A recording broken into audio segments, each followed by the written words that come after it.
வன்னி பாதுகாப்பு கடமைகளில் ஈடுபட்டுள்ள படையினர் எல்டிடியினரின் பாரிய தற்கொலை குண்டு வள்ளம் ஒன்றை புதுமாத்தளம் பிரதேசத்தில் கண்டுபிடித்துள்ளனர். மேலும் எல்டிடியினரின் தொடர்பாடல் நிலையம் ஒன்றையும் பாதுகாப்பு படையினர் கைப்பற்றியுள்ளனர்.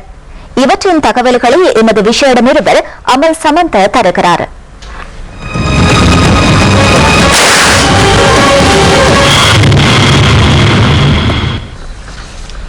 பாதுகாப்பு படையினர் புதுமாதுரம் பிரதேசத்தில் மேற்கொண்ட சோதனை நடவடிக்கையின் போது கடற்புலிகளின் இந்த வள்ளத்தை கைப்பற்றினர்.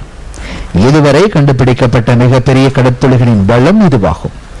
இந்த வள்ளம் ரோடா படகுகளை பின்தொடர்ந்து தாக்கும் வள்ளம் என்பது தெரிய வந்துள்ளது.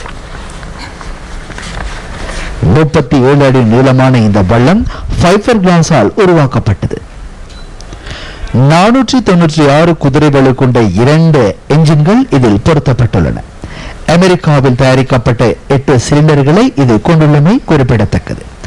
மணிக்கு 40க்கும் 50க்கும் இடைப்பட்ட கடல் மைல் வேகத்தில் பயணிக்கக்கூடிய வல்லமை இது கொண்டுள்ளது. தூரத்திலிருந்து இயக்கும் கருவி மூலம் எல்டிடியினர் இதனை இயக்கியுள்ளனர். இந்த வள்ளம் கைப்பற்றப்பட்டமை படையினருக்கு கிடைத்த வெற்றி என 55வது படையணி தலைவர் பிரிகேடியர் பிரசன்னடி சில்வா தெரிவித்துள்ளார். இந்த வள்ளத்தின் முகப்பகுதியில் 8 அடி நீளமாக கிளெமோர் குண்டு பொருத்தப்பட்டுள்ளமையும் குறிப்பிடத்தக்கது. இந்த கிளெமோர் குண்டு 200 கிலோகிராம் வெடிப்பொருட்களை உள்ளடக்கியுள்ளது.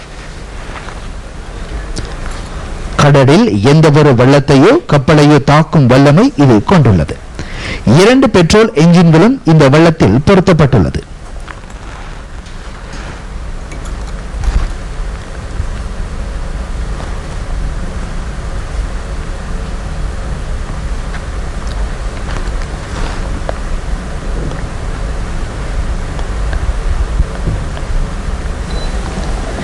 இதேவேளை முல்லைத்தீவு மற்றும் சாலை பிரதேசங்களை உள்ளடக்கும் வகையில் பொருத்தப்பட்டிருந்த 2 தொடர்பால் நிலையங்களை படையினர் கைப்பற்றியுள்ளனர்.